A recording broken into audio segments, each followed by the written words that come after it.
Bom dia, gente. Bom dia. Bom Como dia. vocês estão?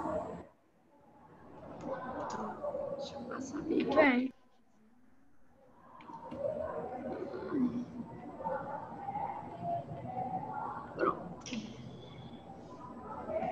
Gente, eu vou terminar aqui rapidinho, tá? As questões. A gente ficou na quarta, não foi? Quarta questão. Eu acho que eu tinha falado a letra A já, né? Ficou, na verdade, de ir para B. Só para terminar aqui rapidinho, certo? E aí, depois de terminar, eu mostro para vocês o livro, tá? Eu trouxe. Me lembraram, né, de trazer o livro. Ontem eu recebi uma mensagem da Ana Clara, ela avisando do livro. E aí, na hora que ela me avisou, eu corri para pegar o livro e colocar na bolsa, senão eu tinha esquecido. Tá? Tô ótima, Renata, graças a Deus. Espero que vocês também estejam bem, né? Estou bem, esses dias está de boa. Bom, gente, me confirme aí, tá? Se vocês quiserem que eu repita a quarta letra A, eu repito, tá bom? Senão eu vou diretamente para B, certo? Viu? Vou colocar aqui a B, certo? Ó, na A, se vocês observarem, eu coloquei várias coisas, né? Porque ela coloca aí quais razões explicam o grande número de rebeliões no período regencial. A gente viu que teve inúmeros fatores, né? Não dá nem pra gente, assim, colocar só em um slide uma coisa que aconteceu, porque de fato foram várias coisas.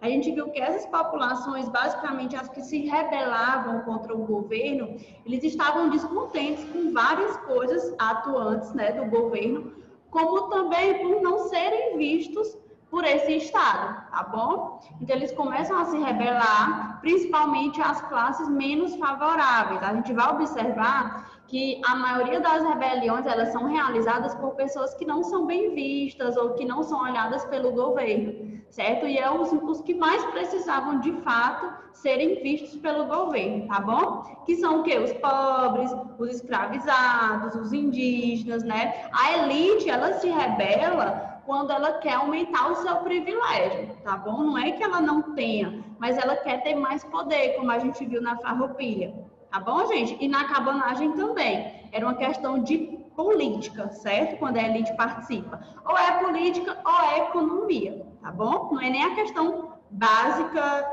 de sobrevivência, como a gente viu com os escravizados, como também com os cabanos, certo, gente? Eu coloquei isso aqui, eu li na aula passada para vocês, né, que vai ter o embate entre o poder central e os poderes provinciais. Quando eu falo os poderes provinciais, eu estou falando das pessoas que estavam responsáveis pelas províncias, tá bom? A gente viu, como eu falei para vocês, que tanto em Dom Pedro I como no período regencial, e aí eu vou repetir várias vezes até a última aula desse mês, né? Que é o que, gente? É estabilidade, instabilidade, tá bom? Não é estabilidade, é instabilidade política e econômica. Ou seja, vai ter várias confusões, tiro, porrada e bomba, como eu sempre falo, né? Para vocês não esquecerem. Então, vai ser um período mesmo de instabilidade. Ninguém sabia o que estava acontecendo no Brasil, certo? Então, as pessoas vão começar a lutar pelos seus próprios interesses. Não é assim? A gente não tem um rei, a gente não tem um poder que se centraliza na questão de pensar em toda a população, então a gente vai se rebelar, tá bom? Se o principal objetivo do governo é o quê? É pensar na população. Se ele não está pensando na população e não está governando para ela, a população vai se rebelar. Tá bom? A gente precisa entender isso. A maioria das populações, elas não entendem que o governo, ele está aí para responder às suas necessidades e não governar para eles, tá bom? Então, quando a população ela percebe isso, ela se rebela, certo? Bom, a gente até gosta de falar agora na atualidade que se alguém quiser de fato derrubar o presidente ou derrubar um prefeito, é tirar a comida, por exemplo, está tendo a maior confusão em relação ao arroz. Porque, gente, a população sem comida, a gente já viu em todo o processo histórico, ela se rebela, certo? Então, para derrubar uma pessoa que tem bastante poder, é mexer na alimentação, certo? Então, por exemplo, Bolsonaro tem que ter muito cuidado em relação a essas atitudes dele, porque ele pega no calo da população, certo? A alimentação é uma necessidade básica, certo? Bom, então vamos aí continuar. Aí eu coloquei algumas tensões, contrastes, né, para melhorar aí para vocês, tá bom? Aí falei da rebelião dos malês, certo? Coloquei um pouco sobre ela, coloquei um pouco sobre a cabanagem e também a farroupilha, tá bom? Observem aí, ó, a rebelião dos malês, a questão social, ela foi determinante. Por quê, gente? Porque são escravos, certo? Então a gente precisa entender não só ela, a gente precisa, como eu falei para vocês, todo o processo histórico a gente precisa entender questão social, questão econômica e questão política. Sempre quando vocês estiverem estudando e na hora, vocês já colocam a setinha e procuram entender. Por exemplo, coloca Rebelião dos Malês. Eu não quero que vocês decorem o que tem no livro, eu quero que vocês entendam. Então, assim, quando estiver estudando, coloca Rebelião dos Malês. Sem olhar no livro, né? Pega o caderno e coloca questão social. Quem vai participar da Rebelião dos Malês? Aí depois, questão política. Como está nesse período da política? E questão econômica.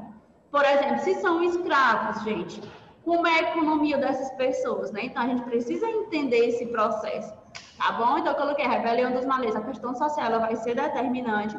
Os negros de origem muçulmana vão lutar contra o cativeiro, né? Contra a escravização, a opressão dos proprietários, como eu falei para vocês, essas pessoas elas não têm escolha de fazer o que querem, tá bom? E elas tinham uma religião, então tem uma identidade religiosa aí, como eu falei para vocês, elas precisam orar mais ou menos 6 vezes direcionada à Meca. Então, esses escravizados, que são escravos, eles não podiam parar aí quando eles estão trabalhando para orar. Não tem isso. Então, eles vão começar a se rebelar mesmo, entendeu? A gente sabe que qualquer pessoa na sociedade, ela tem uma relação religiosa, tá bom? Até o ateu, por exemplo, ele se apega a algo na vida dele, tá bom? Não é obrigado a ser uma relação divina, um poder divino, mas ele se apega a algo, tá bom? Então, obviamente, os escravizados, eles vão se rebelar, certo? Tem a cabanagem, como a gente viu, que são aquelas pessoas que moram em cabanas, então são pessoas bem pobres, humildes, que vão também se rebelar contra o governo, certo? Porque não eram vistos pelo governo, tá bom? Então, a população pobre de áreas ribeirinhas que vão se unir, aí aqui tá a diferença, certo? Por isso que ela vai durar um pouco mais do que a rebelião dos malês, vai durar 5 anos, lembrem que é de 1835 a 40, certo? Por que vai durar mais um pouco? Porque ele vai ter apoio de pessoas privilegiadas, tá bom? Que tinham poder, certo? Que são senhores, que são donos aí também de um grande poder que estavam descontentes com a política, certo? Com a centralização da política, porque eles queriam ter autonomia nas províncias, tá bom? E a farroupilha, como a gente viu, vai ter participação de escravizados, tanto que a gente viu que vai ter aquele discurso que depois, se eles ganhassem o combate, eles iriam ser libertos. Mas a gente viu que isso não vai acontecer, tá bom? Lembrem disso. Ok, gente? Posso passar? Pode. Letra B. O que representou a coroação de Dom Pedro II para a política brasileira? Alguém quer ler aí o que colocou? Gui, você quer ler? Eu coloquei uma coisa que eu acho que tá errado. Se você quiser ler, se achar que não tá, não tem problema não, tá bom?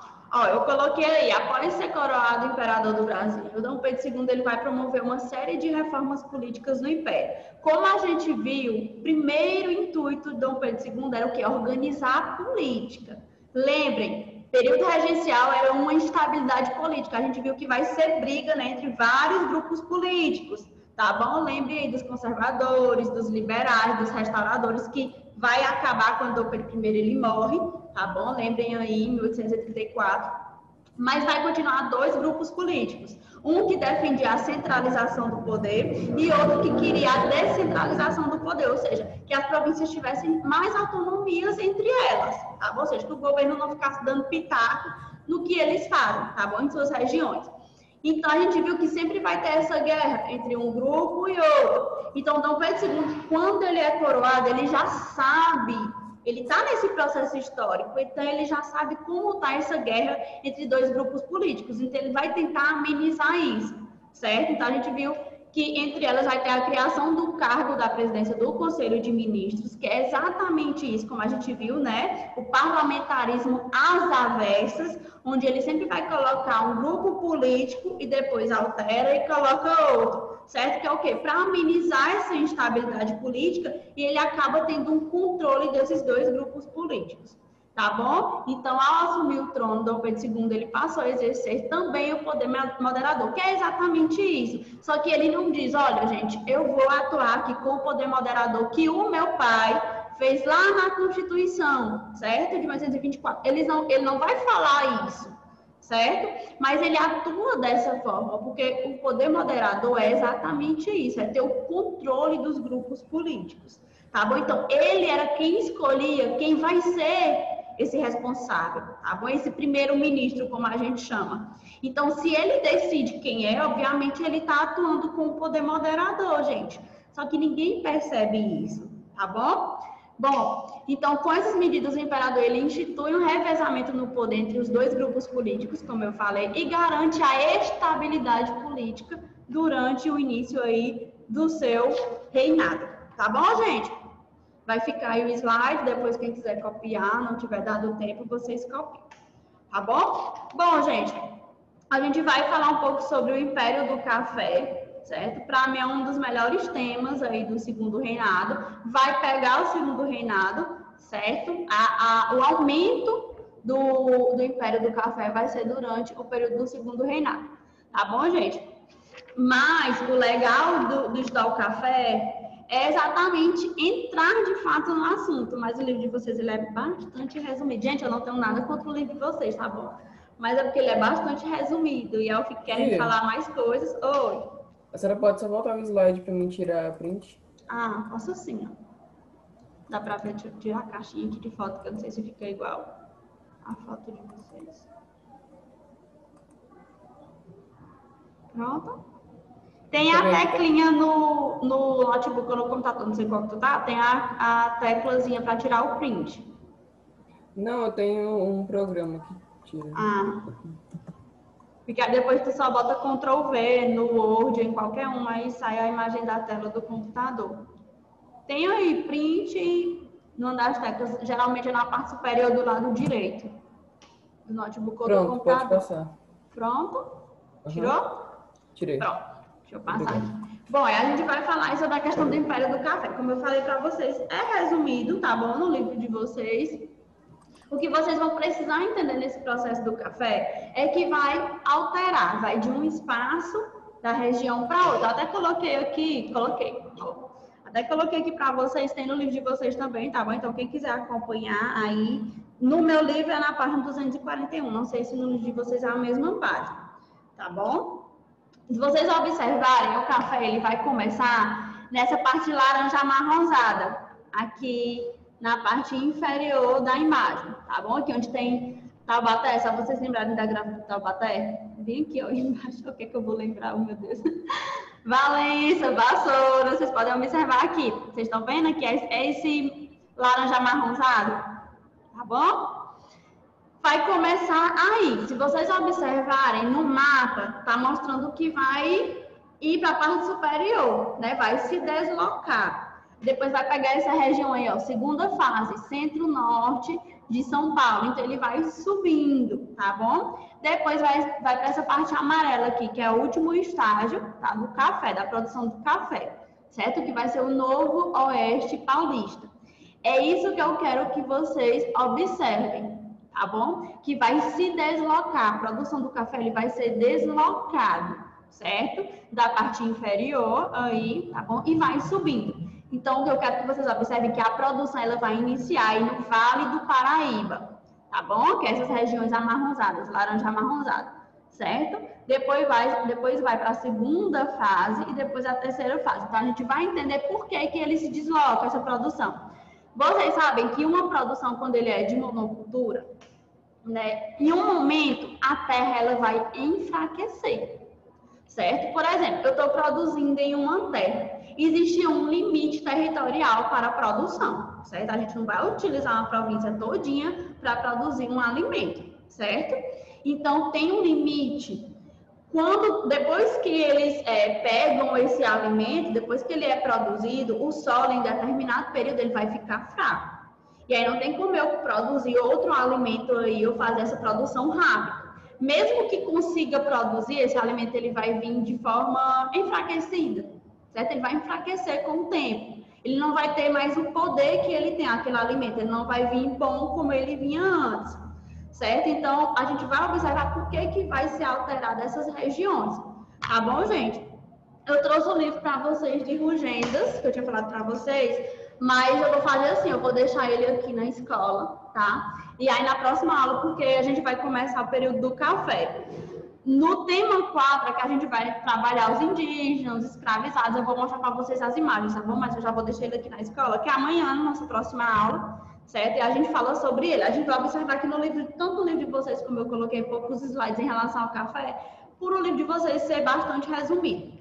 Porque eu entendo como resumido, porque vocês vão estudar isso futuramente com mais detalhe, tá bom? Mas como eu falo demais, eu sempre quero trabalhar com mais detalhe, mas não posso fazer isso, tá bom? Porque aí depois algum aluno pode achar ruim, enfim, dá confusão. Né? Bom, então a gente vai trabalhar aí o Império do Café, certo? Observe aí, gente, o Império do Café ele vai ser introduzido no Brasil a partir da Guiana Francesa, então, ó, início do século XVIII. 1705, por aí, tá bom? E passou a ser cultivado para o consumo doméstico. Então, preste atenção, o intuito no início da produção do café não era para exportação, certo? Era um consumo doméstico, ou seja, para tomar um cafezinho, a gente sabe que o brasileiro é fã de café, né? Então, isso já é de um processo histórico, certo? Já no final do século XVIII, com a ampliação do consumo dos países do Ocidente, ou seja, os países do Ocidente vão começar a consumir mais café, é que a produção para o mercado interno ele vai ser agora desenvolvido para o externo. Ou seja, a produção agora não é mais doméstica, é sim para exportação.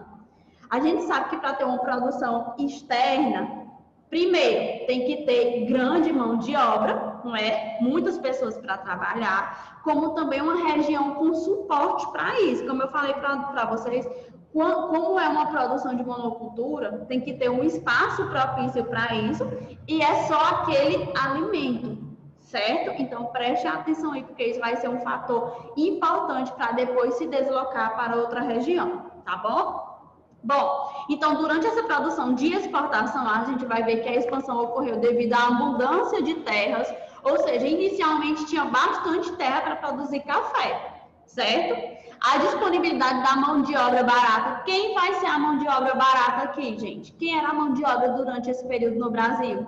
Os escravos. Preste atenção, por favor. Preste atenção nisso.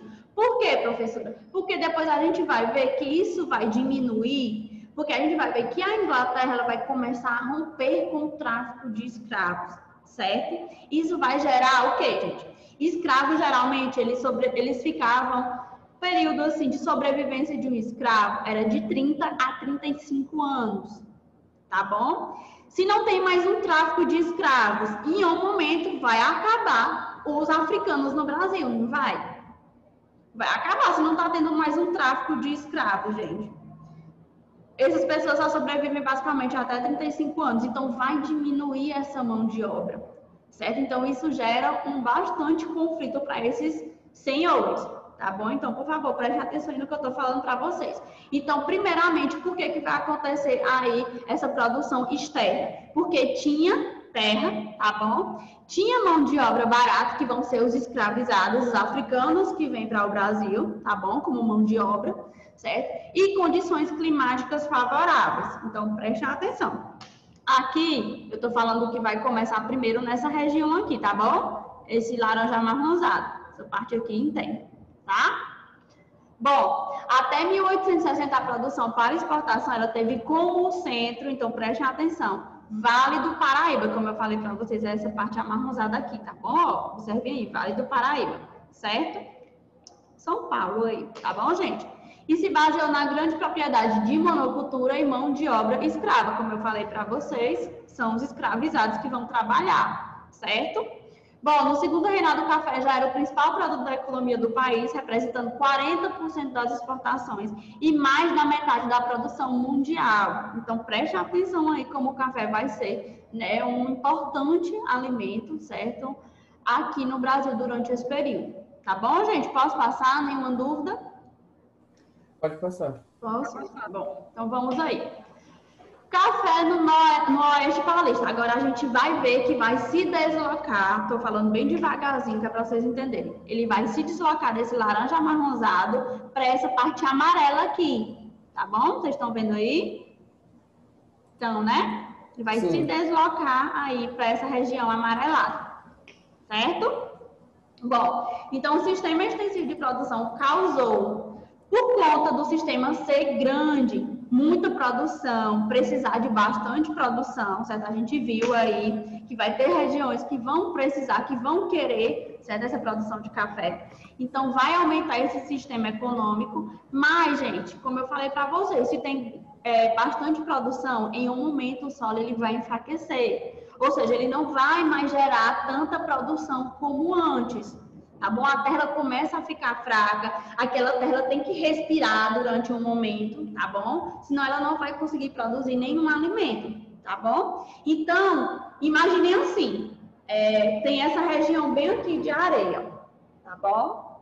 Aqui, uma produção, aí a gente vai produzir café aqui, certo? Daqui a pouco, essa região ela vai enfraquecer, certo? Aí eu vou para essa outra região aqui. Oh, meu Deus. Aí eu vou para essa outra região aqui. Quando ela enfraquecer, eu vou para outra região. E assim vai aumentando a região. Então, no momento, gente, não tem mais terra. Não tem mais terra para produzir esse café. Então, a gente precisa se deslocar para outras regiões. Então, é por isso que acontece isso do mapa. A expansão do café, certo? Ele vai se deslocar para outras regiões, porque aquela região inicial, ela não produz mais tanto café. Certo? A terra, ela tá fraca, tá bom? E aquela, a produção do Vale do Paraíba, ele vai entrar em decadência. Se não tem mais região, certo? Se o solo tá fraco, obviamente a gente vai ter que ir para outra região, tá bom? Então, preste atenção, por isso que vão se deslocar aí para o Oeste Paulista, tá bom? Outras coisas importantes para esse deslocamento. Segundo, no Oeste Paulista, esses produtores eles vão começar a inovar em técnicas agrícolas. Então, prestem atenção, no Vale do Paraíba, as técnicas ainda eram bem antiquadas, bem antigas, certo? Então, essa população, esses produtores de café aí do Oeste Paulista, eles vão começar a inovar técnicas, certo? Uma inovação de técnicas, obviamente, vai aumentar a produção do café, certo? Vão usar o uso ferroviário, tá bom? Que é muito importante. Por quê, professora? Porque uma região ela é distante da outra, certo? Principalmente da questão marítima. Para ir para o porto, tem que ter o quê?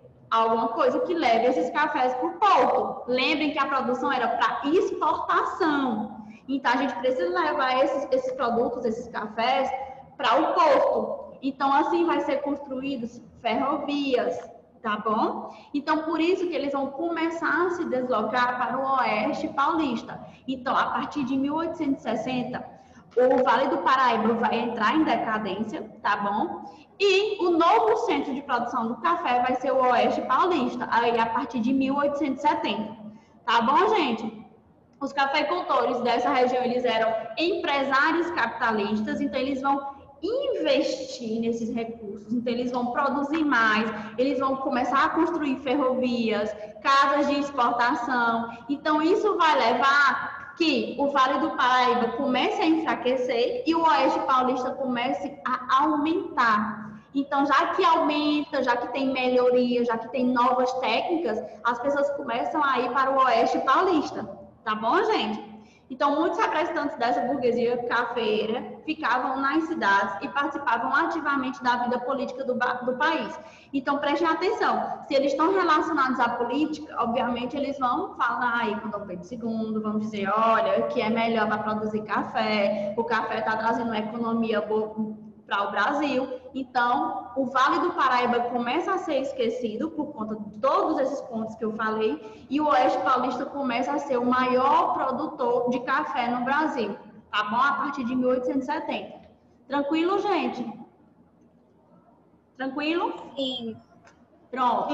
Então, tem esse mapinha aqui, tá bom? Que eu coloquei só para vocês entenderem, mas também tem no livro de vocês, certo? E agora a gente vai para o tema 4, como eu falei para vocês, é bastante resumido. Quando a gente for fazer as questões de vocês, eu vou trazer os tópicozinhos, tá? Bem copiadinhos, divididos, para vocês tirar foto, print, tá bom? Bom, então já que a gente vai começar aí o tema 4, gente, quando tiver pertinho de terminar, vocês me avisam, tá? Que meu celular descarregou e eu preciso fazer a chamada, tá bom? Ó, próxima aula, se vocês falarem, professor, eu não estou vendo bem, amanhã eu tiro fotos, tá bom? E coloco nos slides. Eu não quis fazer assim, porque eu queria que vocês olhassem o livro mesmo, de fato, tá bom? Olhem o tamanho desse livro. Dá 2 cabeças minhas. Olhem como esse livro ele é enorme, tá bom? Aí, o professor, o que é que o Rugendas vai ser um fotógrafo, né? Um pintor, ele vai desenhar bastante, vai fazer várias imagens, né? Sobre os africanos, sobre os indígenas que estavam no Brasil, tá bom? Então, ele escreve primeiro falando quem são esses grupos, porque vocês precisam entender que quando a gente fala africanos, a gente está falando de vários grupos étnicos africanos. Africano, gente, não é um grupo étnico, certo? São vários. Tá bom? Então, cada um tem suas culturas. Por isso que, por exemplo, quando os africanos eles chegam aqui no Brasil, vários africanos de várias línguas. Ou seja, um fala português, outro fala francês, outro fala uma língua local. Aí você chega em uma fazenda e tem 3 africanos, mas cada um fala uma língua diferente. Preste atenção que os senhores, eles tinham cuidado nisso. Eles separavam as famílias, certo? Você já deve ter assistido algum filme ou alguma novela que trabalha isso. Eles separavam as famílias. Por quê, professora? Porque as famílias, primeiro, por ter um vínculo afetivo, não era bom ter um vínculo afetivo, certo? Como também em relação às línguas. Eles geralmente compravam africanos de línguas diferentes, grupos étnicos diferentes. Por quê? Porque era mais difícil desses grupos se rebelarem, certo? Porque eles falavam línguas diferentes. É totalmente diferente dos indígenas. Então, é por isso, gente, que eles começam a utilizar a mão de obra escrava africana e não indígena. Por isso que eu falo para vocês, eu fico agoniada quando as pessoas falam, os africanos é porque aceitavam. Não, gente, desde quando eles foram escravizados que eles vão se rebelar, certo? Mas era mais difícil. Um grupo, imaginem, eu pego vocês, pego um inglês, pego um africano, um japonês, um chinês, coloco vocês tudo numa bola, numa casa. Não vai ser difícil vocês se comunicarem? Vocês vão começar a encontrar soluções para vocês se entenderem, mas vai ser difícil. Não é? Vai ter um período de tempo para vocês começarem a encontrar palavras em comuns, ou entender o que o outro está falando, se articulando. Então, por isso que os senhores, eles compravam africanos de grupos étnicos diferentes. A gente vai ver isso nas fotografias do Rugendas. Tá bom? Deixa eu pegar aqui para vocês. Que ele coloca primeiro algumas regiões, ele tira foto de tudo, tá bom? Ele desenha tudo. Ó. Dá para vocês verem, gente, não na próxima aula? Dá. Dá pra ver. É só fixar a tela da senhora, fica maior. Oi? Se fixar a tela da senhora, fica maior. Dá para vocês verem aí. É porque se eu fixar na tela de vocês, na minha, eu não vejo vocês. Ó. Ele vai tirar foto bem direitinho de perfil, né? Ó, tirar foto dele, vai desenhar, né? Ó. Já vai pintar. Que era para mostrar quem eram esses grupos direitinho, né? Ó. E ele começa a trazer imagens do cotidiano, tá? Ó. E é bem... Deixa eu colocar bem aqui meu fone, que caiu. E é bem legal isso, gente, porque quem trabalha, quem estuda essas regiões, né, esses períodos históricos, a gente observa como é importante isso. Porque, ó, por exemplo, ó, observem essa foto que eu vou, essa página bem que eu vou trazer para vocês. Ó, se vocês observarem, são grupos étnicos africanos diferentes. Essa mulher bem aqui, ó, que eu tô colocando o dedo, ó. Sim. Ela tem marcas no corpo dela. Vocês estão vendo? Vocês dá para ver direitinho? Sim, dá. Isso Dá para ver. Isso são escarificações. Você não quer escarificações? Determinados grupos, eles queriam se distinguir de outros lá na África, tá bom? Porque são grupos de culturas diferentes. O que é que eles vão fazer? Cada um tem sua cultura, tá bom? Então, já que cada um tem sua cultura, alguns faziam escarificações no rosto ou na pele. Professor, o que é isso? Vocês já viram aquela, eu não vou lembrar da fruta, não é uma fruta, é um alimento que se você passar bastante no corpo, ele queima, fica a marca. Eles usavam carvão. Eles utilizavam uma produção para ferir a pele, tá bom? E depois eles passavam o carvão. O carvão é para o quê? Para não inflamar. Mas ficava essa mancha que vocês viram na garota. Isso era para distinguir um grupo étnico de outro. Alguns vão usar nipom. Deixa eu pegar esse. Esses aqui são de Moçambique, esse que eu vou mostrar para vocês. Observem que, deixa eu aproximar, tem tipo tatuagens na pele deles, vocês estão vendo? Sim. Tá pintado, várias tatuagens. Então, gente, diferenciados, vocês observarem, são pessoas totalmente diferentes, de grupos étnicos diferentes. Então, ele trabalha para mostrar, olha, esse é de Moçambique, esse é da Guiné-Bissau, certo? Tia, esses livros são só imagens.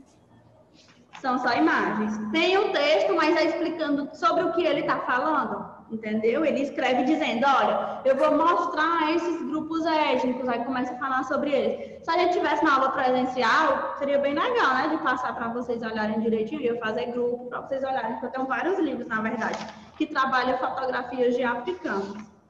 Deixa eu ver bem aqui, eu tenho uma que eu queria mostrar para vocês. E aí, gente, ele trabalha o cotidiano, ó. Aqui tem vários indígenas, né? Para vocês observarem, ó. Produzindo alimentação, né? Comida, né?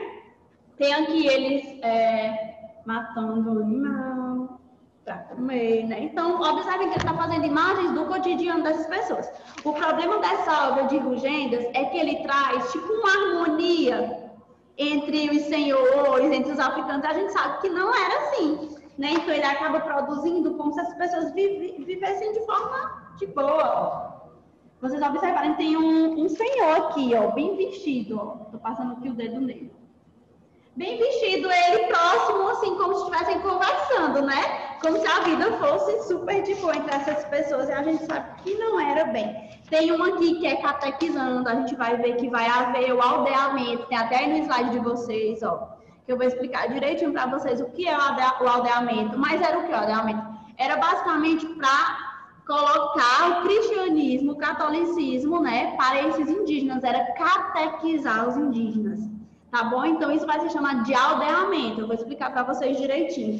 E aí é engraçado que ele traz uma imagem disso, de um padre catequizando os indígenas, tá bom? Eu vou ver aqui se eu acho, porque são muitas fotografias mesmo. E tem uma que tem o senhor batendo em uns africanos. Eu queria mostrar para vocês. Ó, essa daqui é bem legal também, que é no navio. Observem, aqui é quando os africanos eles vêm para o Brasil. Observem a lotação desse navio, como essas pessoas vinham. Inclusive, gente, muita gente morria durante essa passagem, tá bom? Durante a vinda para o Brasil. Por quê, professor? Imaginem, gente, sem comer direito, sem beber água, certo? Dentro de um cafufo desse daqui, várias pessoas, uma perto da outra. São grupos étnicos diferentes, um tem uma doença que o outro nunca teve contato. Eles faziam as necessidades lá. Oi? Também fedia muito porque eles faziam as necessidades lá. Aí. Exatamente. Então, gente, era bem complicado. Então, assim, e o que era que eles faziam? Quando morria alguém, eles só jogavam no mar. Pegava aquele corpo e jogava no mar. Então, era muito difícil essas pessoas elas sobreviverem até a chegada no Brasil, tá bom? Então é bastante complicado. Deixa eu ver aqui se eu acho, eu queria achar.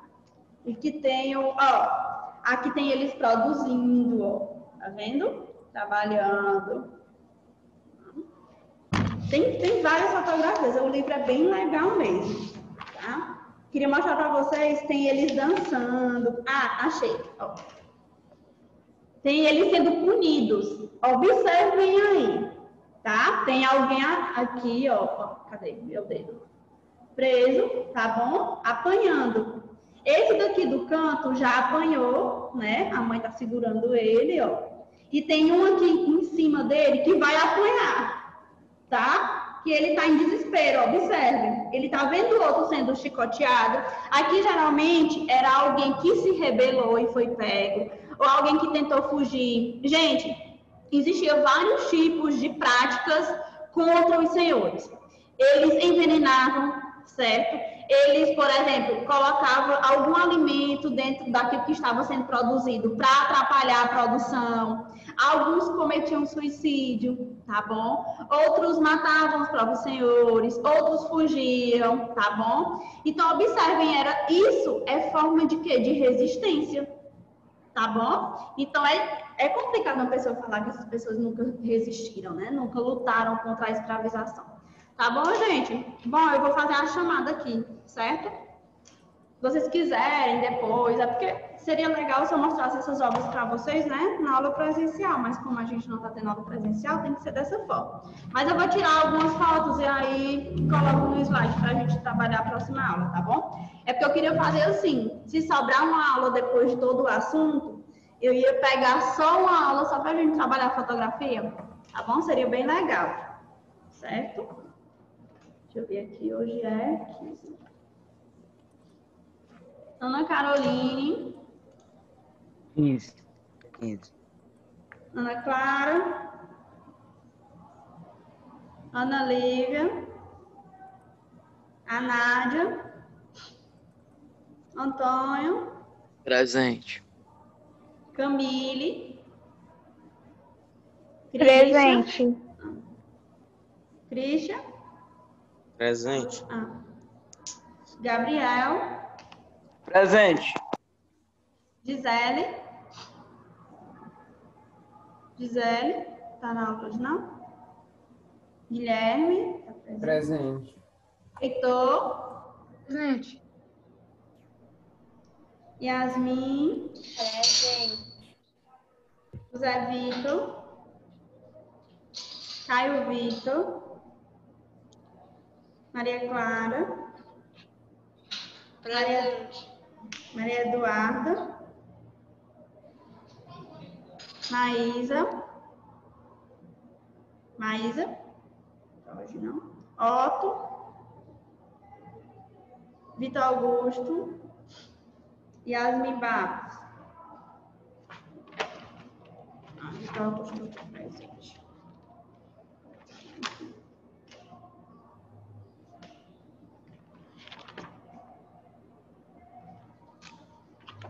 Pronto, gente, agora eu vou pro B, tá bom? Rapidinho aqui. Ana Maria. Presente. Cauã. Davi. Gabriela. Presente. Glória. Isabela. Porque não estava saindo. Tá bom. Isabela. Presente. Jorge Henrique. José Vitor. Júlia. Presente. Cauã. Maria Eduardo. Maria Isabelle. Presente. Presente. Matheus.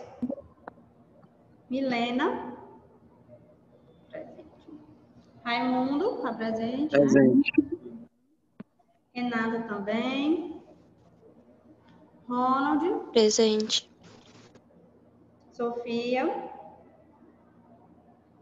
Vitor Emanuel. José Vitor.